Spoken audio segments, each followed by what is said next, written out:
Hey everybody, Steven here, talking about something that I've been thinking a lot about lately, and it was off a post from Dewey Nelson, which is one of the trainers with the functional range systems. He did my functional range conditioning certification. Insanely smart guy.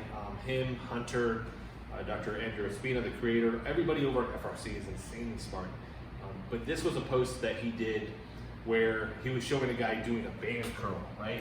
So the person is here, they're right here, and then just coming up, curling, and then coming back down like this.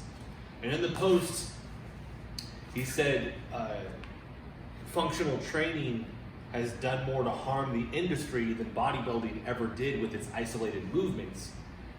Because from a functional training standpoint, that would be deemed non-functional. Most trainers would say, hey, that's not a functional movement, right? And in this, he said, that is answering the question before you've asked it, right? And he goes, that's white belt thinking. That's something that he said a lot during the certification, which I love that, which is that's white belt thinking. But with that, he's training a Brazilian Jiu-Jitsu guy, and for them, that movement is absolutely functional because they choke guys out, right? So to be strong in that position is important based off what that person does.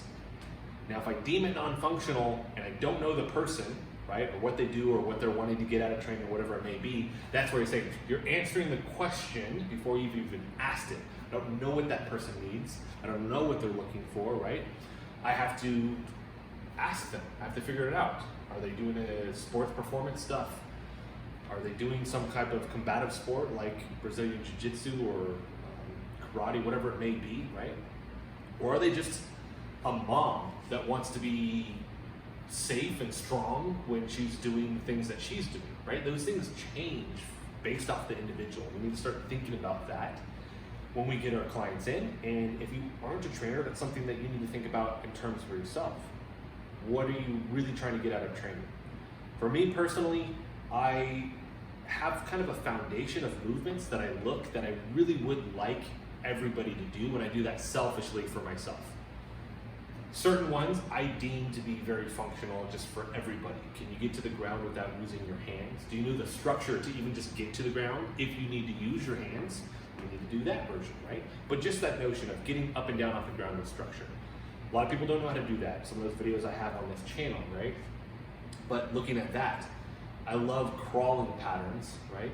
They serve a purpose as long as you know the intent. Like when I do a hand foot crawl or bear crawl, as most people know it, it's one way that we actually manage a hill. So it's not just me crawling underneath something, which is the more apparent thing.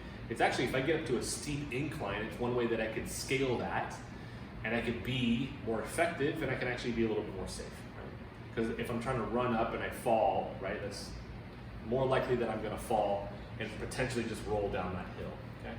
So I have those base foundational things, and then beyond that, then I really start to think, what does this person do on a daily basis? Why are they coming to me? What are they wanting to improve? And you do that by just asking more questions, right? And as you ask more questions, you're actually going to kind of build that sphere of movement that they're doing on a regular basis and the things that they need, right? Not just exercise too, that's the other thing. You look at Katie Bowman's system, you look at restorative exercise, she talks about, we look at that kind of that sphere of movement right here. This is all of your movement patterns that you do. Exercise is a very small blip when we talk about, like, I'm in a gym doing exercise, right? The movements I do beyond that are the things that I'm actually doing a lot more, right? So trying to focus on those things as well. But I do have to keep in mind too, I have people that come to me and they're like, hey, I want to lose weight. Like, so there's certain movements that we can do that will help that person lose weight. I focus a lot on strength training with some conditioning in there. But then that secondary thing gets layered on top. What are movements that we can do within this program that are going to be highly beneficial to them and that will be functional for them? Not just a general, they're functional, but are functional for them. What do they do for a living, right? They sit at a desk for long periods of time. What are things that I can give them that will help combat the sitting that they're doing in those static positions that they're holding for long periods of time? So that is it. That was just something that's been on my mind that I really wanted to share. Look up Dewey. I'm gonna put a lot of the different Instagram handles on this so you guys can find these guys.